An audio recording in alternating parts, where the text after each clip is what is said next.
Hi guys, it's Paul and I'm back with a video. So this video is a question that I got asked. I think I've been asked it twice, and when we've been out and about with other locksmiths and I've spoken about it. But the question is what was the worst job, or what is the worst job that I've ever done? Now, over the years I've done plenty of horrible jobs, stuff that I wouldn't really want to revisit. You know, dead animals, rancid properties, hoarders places, you know, a whole host of unruly things and stuff. And then also you get your nightmare jobs, you know, where everything's gone wrong. But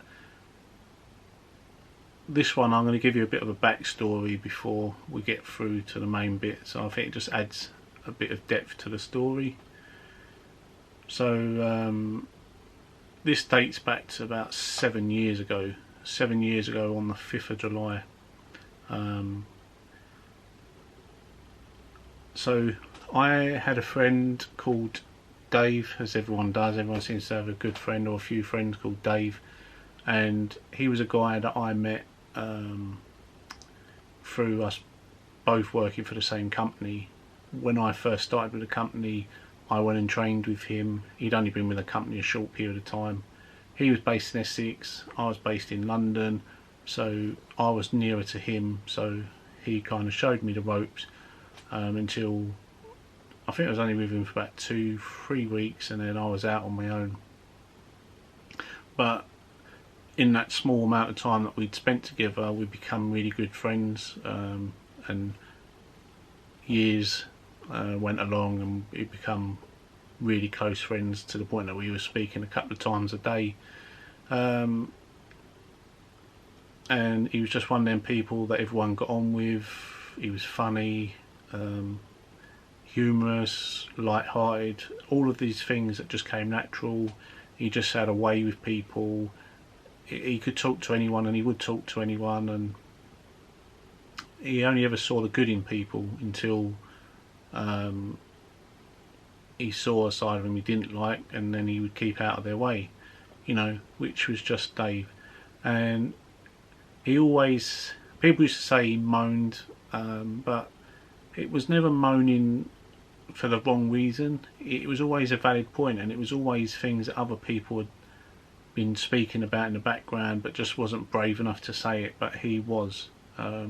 So a lot of people saw that as a negative about him, but the people that saw it as a negative was the people that didn't want anything being said because it was actually them.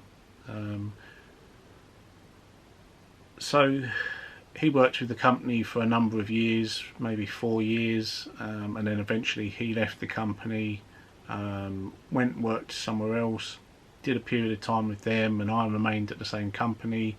And again, we still remained extremely close, talking, you know, if not every day, every other day, and catching up. And I was invited to his 40th. Had a great night.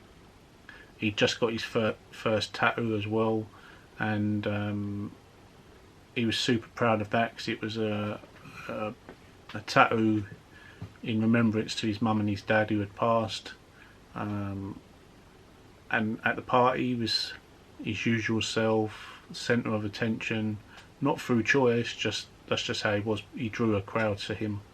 And at the end of the night, when I went to leave, he came outside to say goodbye, and as he always did, always used to say love you. You know, that's just the sort of person that he was. And little did I know at that point that was going to be the last time that I actually saw him. Although that was the last time I actually ever saw him, I still kept in contact in terms of talking with him daily. So going forward, what happened, he phoned me up one day, said he needed another job. He got fed up of where he was. One of the companies that I'd worked for, I said to give a call because I'd known that he was looking for guys to go out on the road doing repossession still, so he contacted him. He was offered a job, he took it, and he worked for them. I think he was with the company for about 6 months. I was working on my own, on my own company, and again we conversed daily. And then on the 5th of July, I spoke to him in the morning. I was driving to my job, he was on his way to his, and we had a daily chat. He was telling me about the concert he was going to, him and his wife, that day. So he was only doing half a day and he was excited, and stuff like that he was super excited about. And when we got near to the job, we said I'll buy, see you later, and all of that, and our usual chit chat. And I said if I didn't speak to him that day because he was finishing early, I said I'd speak to him the next day to let me know how he got on at the concert and to have a nice time.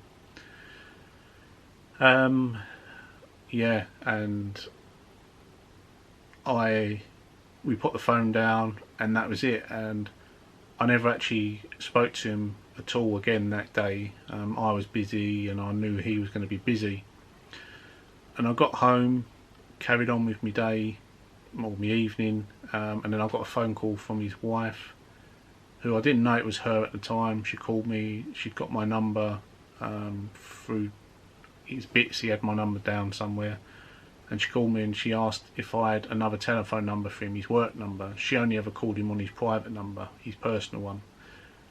I gave her his other number and she informed me that she'd been trying to get hold of him, he hadn't come home yet, and asked if I'd spoken to him, and I said I had in the morning. It must have been around 8:30, 9 o'clock, something like that. And she said to me that she hasn't been able to get hold of him, she's been calling him for hours, he hasn't come home, and they're going to be late for the concert. And I think this was about 5:15 in the evening when she called me.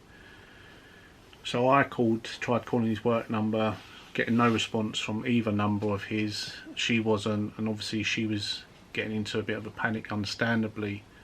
So I then said leave it with me, I contact his boss, as I knew his boss, I'd worked for him previously and I had his number. So I contacted him and he turned around and said, "Oh, it's strange, we haven't been able to get hold of him since 11 o'clock this morning." Now straight away alarm bells rang with me, because if you've got a member of staff you've not been able to get hold of and their vans have got trackers on, and you know that their van hasn't moved and it was in the same location all day, to the point where he went home without even checking to see why that van hadn't moved. Anyway, long story short, I was asking him, and he said, oh, his van hadn't moved all day. They've been trying to get hold of him since about 11 o'clock that morning. No joy. So I asked for the address, and he said it was in East London somewhere, and he said, oh, I'm not sure. He said he's probably locked himself out of his van, locked his phones in the property, etc. And he kind of laughed it off, and we were like, that's not him. He was the sort of person who would knock on someone's door and ask to borrow their phone. He had the intuition to look me up. If he didn't know my number, he would have found my company online and got my number that way. He wasn't a silly man. And the boss of this company was just given 101 excuses as to why, and I did ask, why didn't you send one of your guys around if you hadn't been able? He said, oh, he's probably locked out and he would have sorted it out. And anyway, he was a bit hesitant to go and get me the address because it would have meant for him to drive back to his workplace, and I said, well look, he's gone missing, we need to be able to make sure he's okay in case something has happened. And long story short, he said he'd drive to work. It was going to take him about half an hour. So with that, I decided I was going to drive over to East London, make my way over that way. And my dad decided that he was going to come with me as well. So he jumped in the van, we made our way over there. And by the time I got over to East London side of the water, I got a phone call from the guy who owned the business, the boss. He gave me an address, door number, and thankfully from the point of where he called me and I was only about a mile to a mile and a half away.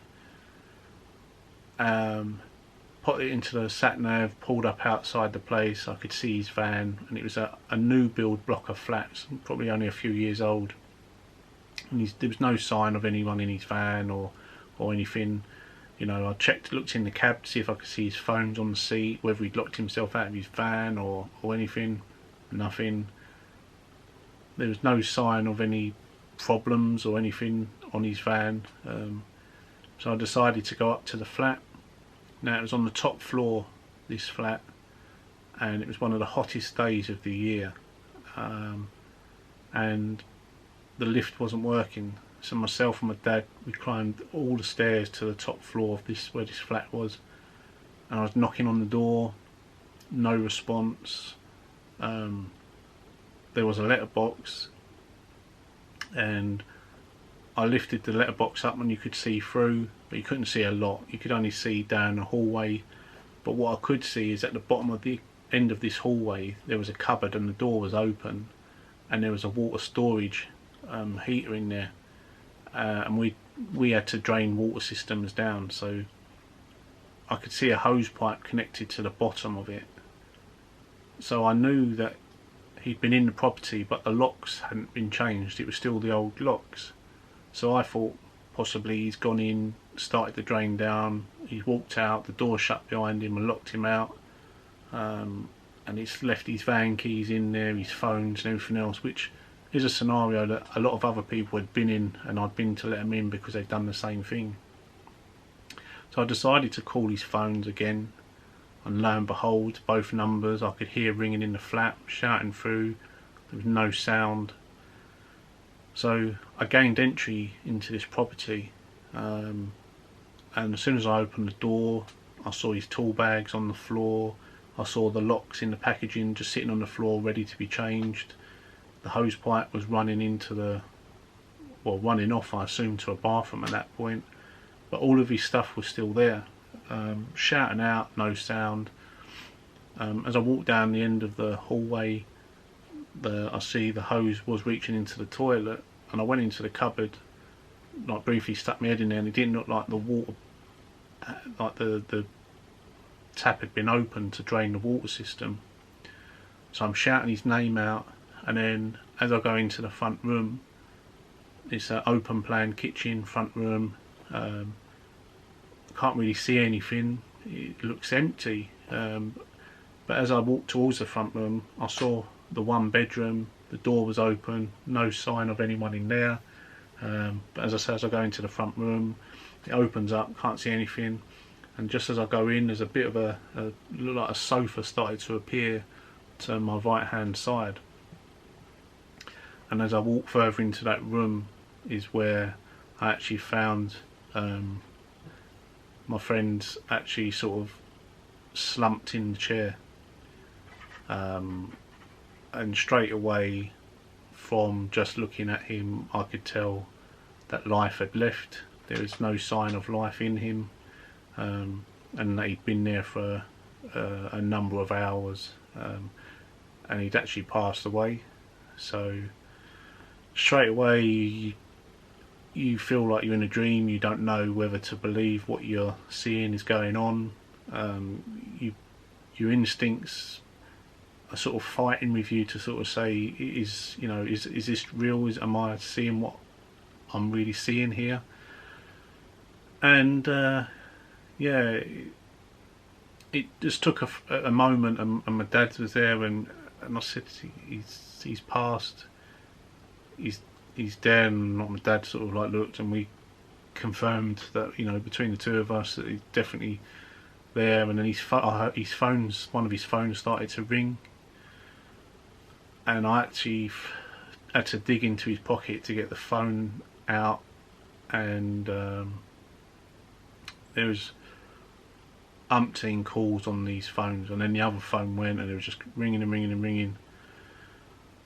So straight away I had to call an ambulance, and when I got onto the phone, when the ambulance service answered, I informed them, that I'd found my friend had passed away in a property. They wanted me to lay him on the floor and give him the CPR and everything, and check for a pulse. But I'd informed them straight away. I said that there's no life here. You know, it's gone beyond the point of being able to save. He's been here for hours, and they wanted me to check for a pulse. So they were adamant that I did it. Anyway, I'd done that. You know, of course that would have been, if I believed there was any chance, I would have done so. But you know, I don't want to go into too much detail or graphic because it's not nice. But it was way past any sort of help that anyone could have given. Anyway, they sent a paramedic on a bike, on a motorbike. They were there within a few minutes, and this poor guy as well had to trape up all these stairs in his levers and bags to just walk into the room and just look at Dave, and he made no further attempt to do anything. He said straight away that there's nothing that anyone would have been able to do. This, you know, he needed help hours and hours ago. So he rang it through, informed, started the process of that, and he was chatting with me and my dad and everything, asking how I knew him, and you know, etc, etc. And then with that, detectives turned up, who then proceeded to question myself and my dad. You know, you kind of understand when you look back now. At the time, you were a bit taken back by it, but it was a death with no reason, and as far as they were concerned, it was a suspicious circumstances. There was no, you know, no clear reason for his passing. So we were questioned, and for probably only about 15-20 minutes, you know, but they become apparent that they understood that, you know, we were there for good reason, and that we were good friends, and that had been found. But his wife also then kept ringing for good reason, because she knew I was heading over there. But I said to the police, like, can I answer my phone? And they said it's probably best that you don't. We will go and see his wife. So it's nothing worse than sort of feeling like you're ignoring someone, and the police keep his wife's ringing and ringing, and you just want to tell her, look, I have found him. It's not the best news, but he's been found. But she knew, and other family members had been calling me, and then someone, it wasn't her, but someone actually messaged my phone, if it's bad news, please just let us know. But with that, the police had already informed me that they was at the door. The detective said that there was someone at the door, so it's best to just leave it, which I did. Eventually the police left, and I stayed, and my dad stayed with Dave until he was collected by the private ambulance. That's probably something as well that I'll probably never forget, watching, although they done it with, you know, compassion and dignity, and they treated him like a human. When you watch someone that you know being dealt with, and the processes that it goes for them to be able to remove the body and take it away, it's not nice. It's not something that I'd want to see again, but it's what I had to deal with at that time. I'm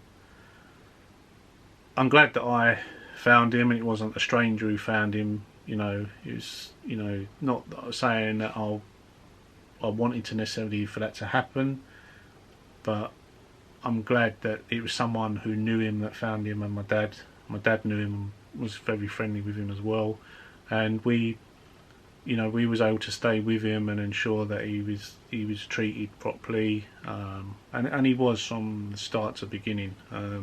You know, as you'd expect any human to be treated, you know, even when they're not breathing anymore. Yeah, so this was like hours and hours had passed, and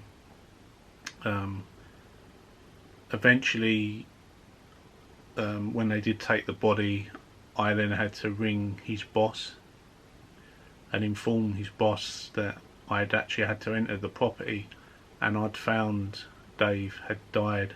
and that he'd been there for hours. And he thought I was joking. I suppose I can understand why. And he's going, I don't understand. And I said he'd passed in the property. And I said we can only assume that at that point that it was a heart attack. We weren't sure, or was it a brain hemorrhage or something. But there was no blood or anything. It wasn't from an accident. But although he could have fallen and banged his head and whatever, we didn't know at that point. But nothing had been done. And he obviously then was panicking, because he then sort of started to realise that he hadn't actually done enough to ensure that Dave was okay. Had he have sent someone earlier? We don't know. It's all surmising. Would he have been able to have been survived? The only thing that the hospital or the post-mortem that was done, they said that it would have been quick. He would have felt hot and dizzy, and then because it was the type of heart attack that he'd had, it was a massive heart attack. They said that he wouldn't have felt any pain as such. It would have been extremely quick. But was he suffering prior? Could someone have gone there and helped him? We don't know, and no one will ever know. It's not an ideal. I mean, how someone can go home from their work knowing that they've got a member of staff who's made no contact since 11 o'clock in the morning, and they've had no contact until 5, 6 o'clock when they left, whatever the time was. 6, 7 hours had elapsed that they couldn't get hold of him, which was unlike Dave, that they did nothing, and they were all happy to go home and carry on their evening knowing that someone had gone missing and their vehicle hadn't even moved.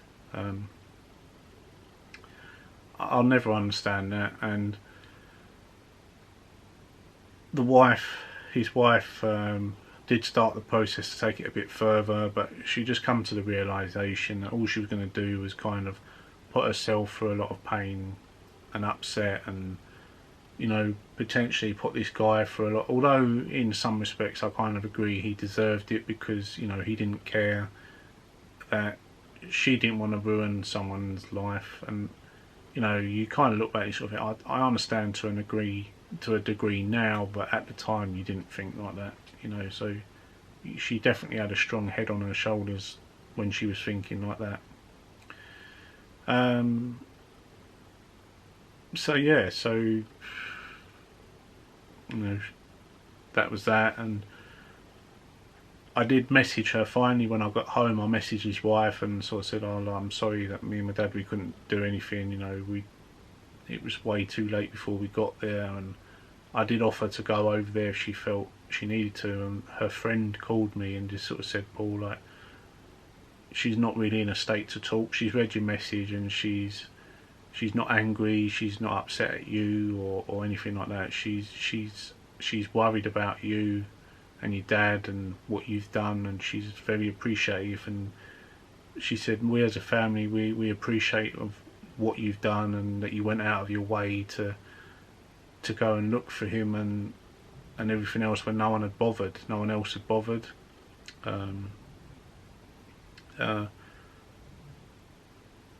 So obviously, like me and my dad, we spoke about it to and my mum and that. We spoke about it to sort of early hours of the morning, and you went to bed, and then you woke up the next day, and then you sort of question yourself, like, did I really do that? Was that a dream? And you kind of sort of thinking, it's so surreal, because you don't ever expect to be in a situation like that. And then later that day, well, earlier that in the morning, I should say, I got a message from his wife asking would I mind going over to see her, and I said, well, of course. And that's when I headed over there, went to her property, went and see her and knocked on the door. And obviously she actually answered the door, and she was apologising to me, saying how sorry she is that I had to find him and I've had to deal with it, and had she have known that that was the case, she would never have put me in that situation. And I said to her then that, you know, I would have done it come what may, you know, and Dave would have done it the same for me. He would have done the same for anyone else. He would have up sticks and left it, whatever he was doing. If he was that type of guy who would have done exactly the same, without a fault. That's just the type of guy that he was. And you know, that was my friend, and an extremely good friend, a best friend. And you know, I couldn't that night just staying at home thinking, oh, he'll just turn up. Like, that wasn't his character. So yeah, I mean, we knew something was wrong, but we didn't expect, obviously, that to be wrong. I say you kind of hope, you know, you kind of wish for a better ending, like maybe he had hurt himself and gone to hospital but wasn't serious, and that's why he couldn't answer the phone, or he had got locked out and had no access to calling anyone, or a silly thing like got locked in a bedroom that had no way of getting out. His tools are not in the room. He had nothing on him. You know, you kind of hope for something like that, but unfortunately it wasn't. And yeah, so as I said, when I met her and all the family were there with her, and they all just were thanking myself and wanting me to.